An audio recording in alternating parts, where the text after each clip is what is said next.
अस्सलाम वालेकुम। आप कैसे हैं आप सब लोग? मैं इससे पहले 2 स्टोरी सुना चुकी होंगी, अल्हम्दुलिल्लाह आप लोगों को पसंद आई, थैंक यू। अभी ये स्टोरी सुनिए, बहुत दिलचस्प है। एक रबी बिन सलमान रज़ी अल्लाह तआला अन्हु थे, उन्होंने कितना अच्छा काम किया। अगर आपने सुना तो आपको इब्रत होगी। देखिए, हज तो सब जाते हैं, लेकिन ऐसा कोई काम करे जो हद से भी बढ़ के हो, वो आज मैं आपके सामने लेके आई हूँ। ज़रूर सुने, पूरी स्टोरी सुने, इंशाल्लाह आपको मज़ा भी आएगा। हज रबा बिन सलमान रज़ी अल्लाह तआला कहते हैं कि मैं जब हज को जा रहा था, मेरे साथ मेरे भाई थे और एक जमात थी। जब हम कौफे में पहुँचे तो मतलब जहाँ रहते हैं कौफा, वहाँ ज़रूरिया सफ़र ख़रीदने के लिए मैं बाज़ारों में घूम रहा था कि एक वीरान सी जगह में एक खच्चर मरा हुआ पड़ा था और एक औरत जिसके कपड़े बहुत पुराने बोसीदा थे, चाकू लिए हुए उसके टुकड़े गोश्त के काट काट कर एक ज़मीन में रख रही थी। मुझे ये ख़याल हुआ कि ये मुर्दार गोश्त ले जा रही है, इस पर सुकूत करना हरगिज़ ना चाहिए। अजीब नहीं कि ये कोई भयाड़ी औरत है, मतलब कि सही नहीं कर रही है, मुर्दार गोश्त ले जा रही है, यही पकाकर लोगों को खिला देगी। मैं चुपके से उसके पीछे हो लिया, इस तरह के वो मुझे ना देखे। वो औरत एक बड़े मकान में पहुंची जिसका दरवाज़ा भी ऊंचा था। इसने जाकर दरवाज़ा खटखटाया। अंदर से आवाज़ आई, कौन है? उसने कहा, खोलो, मैं ही हूँ बदहाल।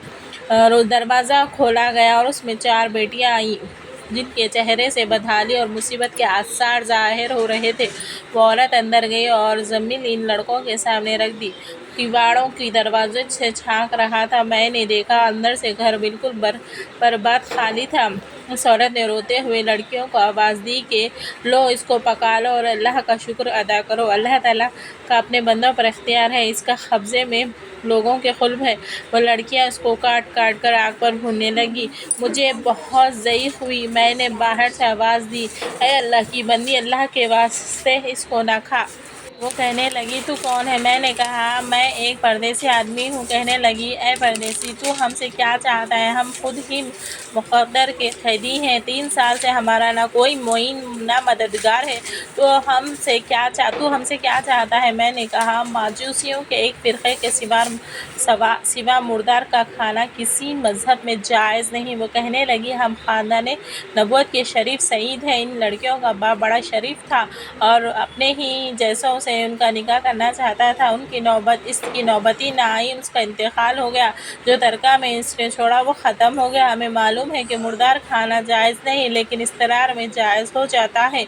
हमारा 4 दिन से फाका है। रबी रहमतुल्लाह कहते हैं कि इसकी हालत सुनकर मुझे रोना आ गया और मैं रोता हुआ दिल बेचैन वहाँ से वापस हुआ और मैंने अपने भाई से आकर कहा, मेरा इरादा तो हज का नहीं रहा। उसने मुझे बहुत समझाया, हज के फ़ज़ाइल बताए कि हाजी ऐसी हालत में लौटता है कि इस पर गुनाह नहीं रहता, वगैरह वगैरह। मैंने कहा, लंबी चौड़ी बातें ना करो।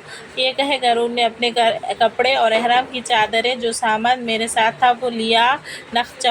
नक़द 600 दिरहम थे, वो ले लिए और 100 दिरहम का आटा ख़रीदा और 100 दिरहम का कपड़ा ख़रीदा और बाकी दिरहम जो बच्चे वो आटे में छुपाकर इस बुढ़िया के घर पहुँचा और ये सब सामान और आटा वगैरह इसको दे दिया। इस औरत ने इसका शुक्र अदा किया और कहने लगी, है इब्ने सलमान, जा, आज अल्लाह शाना तेरे अगले पिछले सब गुनाह माफ़ करे और तुझे हज का सवाब अता करे और अपनी जन्नत में तुझे जगह अता फ़रमाए, माशाअल्लाह, और उसका ऐसा बदल अता फ़रमाया जो तुझे भी ज़ाहिर हो जाए। सबसे बड़ी लड़की ने कहा, अल्लाह जल्ला शाना तेरा अजर दो चंद करे और तेरे गुनाह माफ़ करे। दूसरी ने कहा, अल्लाह जल्ला शाना तुझे उससे भी बहुत ज़्यादा अता करे जितना तूने हमें दिया।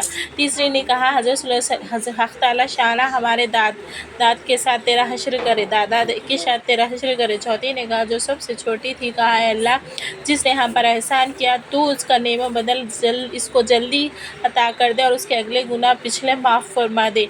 4 बेटियों की दुआ और एक माँ की दुआ उसे लग गई। देखिए कितना बड़ा दिल था। हम करते हैं। रबा रहमतुल्लाह कहते हैं, हुज्जाज का काफ़िला रवाना हो गया।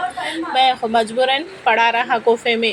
वो हज وہ سب حج سے فارغ ہو کر لوٹ بھی آئے۔ مجھے خیال ہوا کہ ان حجاج کا استقبال کروں اور دعائیں لوں ان سے، مجھے شاید مجھے لگ جائے۔ اس کا قافلہ میرے آنکھوں کے سامنے آ گیا تو مجھے اپنے حج سے محرومی پر بہت افسوس ہوا اور رنج کی وجہ سے میرے آنسو نکل آئے۔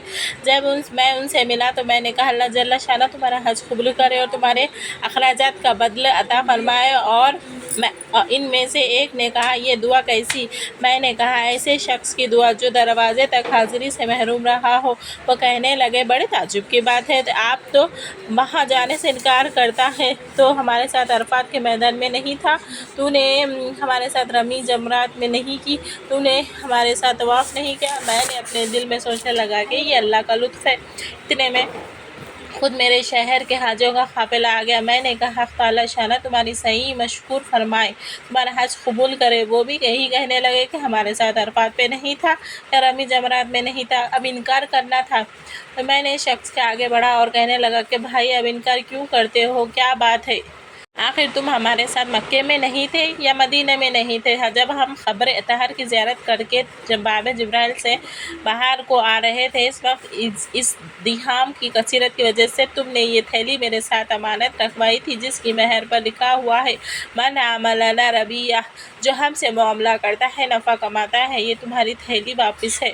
ربا کہتے ہیں کہ واللہ میں نے اس تھیلی کو کبھی اس سے پہلے دیکھا بھی نہ تھا۔ اس کو لے کر گھر واپس آئے، عشاء کی نماز پڑھی، اپنا وظیفہ پورا کیا، اس کے بعد سوچ میں جاگتا رہا کہ آخر یہ قصہ کیا ہے۔ اس میں میری آنکھ لگ گئی تو میں نے حضور صلی اللہ علیہ وسلم کی خواہ میں زیارت کی۔